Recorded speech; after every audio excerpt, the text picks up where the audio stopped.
সম্প্রতি আপনারা দেখছেন যে বাংলাদেশ থেকে যারা এসেছেন অনেকেই বাধ্য হয়েছেন এক কাপড়ে জমি জমা ছেড়ে পালিয়ে আসতে।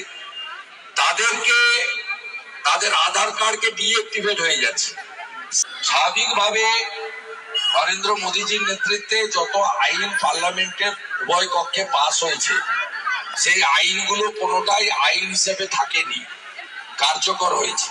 সেই ৩৭০-৩৫-এর এ বলুন, ট্রিপল তালাক বলুন বা অন্যান্য সমস্ত বড় সিদ্ধান্ত বলুন, এক্ষেত্রেও প্রায় ২ কোটির বেশি, বিশেষ করে বাংলাদেশ থেকে যে সমস্ত হিন্দুরা, মতুয়া সমাজের লোকেরা এবং অন্যান্য হিন্দুরা, তারা ধর্মীয় উৎপীড়নের কারণে দেশ ছাড়তে বাধ্য হয়েছেন, তারা কিন্তু এই আইনের আওতায় সমনাগরিকত্বের সুযোগ পাবেন। এক্ষেত্রে আপনাদের পরিষ্কার বলে রাখা দরকার, আমি যদি ভিসা পাসপোর্টের জন্য ভিসা অফিসে যোগাযোগ করি বা আমার বাড়ির কেউ যদি সরকারি চাকরি পায়, তার যদি ভেরিফিকেশন পুলিশের লাগে, আমাকে কিন্তু ৭১-এর আগে দলিল আনতে বলা হয় না।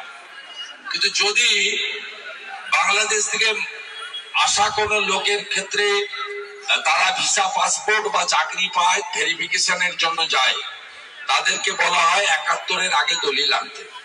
এই আইন কার্যকর হলে এই ৭১-এর আগে দলিল আনার কথা আর কেউ বলবে না, সমনাগরিকত্ব হবে।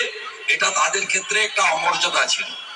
দ্বিতীয়ত, সম্প্রতি আপনারা দেখছেন যে বাংলাদেশ থেকে যারা এসেছেন অনেকেই বাধ্য হয়েছেন এক কাপড়ে জমি জমা ছেড়ে পালিয়ে আসতে। তাদেরকে তাদের আধার কার্ডকে ডিএক্টিভেট হয়ে যাচ্ছে। সিএএ এর আওতায় তারা যখন চলে আসবেন, ভারত সরকার, এমএইচএ, আমার ধারণা, আমার আশা, আমার বিশ্বাস, এখানে রাজ্য সরকারের কোনো ভূমিকা থাকবে না। সরাসরি আবেদন করার তারা একটা ব্যবস্থা নিচ্ছেন। রুলসটা এলে আরো এটা পরিষ্কার হবে। তাই সরাসরি আবেদন করে যদি নাম নথিভুক্ত করেন, সেক্ষেত্রে এই যে একটা অপমানকর অবস্থার মধ্যে পড়েছেন তারা, পড়েন, এটা থেকে মুক্তি পাবেন। সরাসরি পশ্চিমবঙ্গে ১০.৫ কোটির বেশি জনগণের মধ্যে ২ কোটির বেশি মানুষ, তারা শুধুমাত্র ধর্মীয় উৎপীড়নের কারণে বাংলাদেশ থেকে আসতে বাধ্য হয়েছেন। জমি জমা, বাড়ি ঘর, মন্দির সব ফেলে রেখে দিয়ে এক কাপড়ে প্রাণটা বাঁচানোর জন্য, দেশভাগের বিভীষিকা নিয়ে, তারা অন্তত এই আইনের ফলে সুফল পাবেন।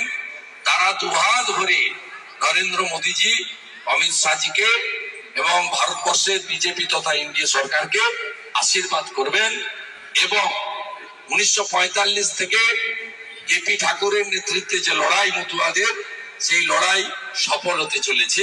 এর থেকে বড় প্রাপ্তি অন্য কিছু হতে পারে না।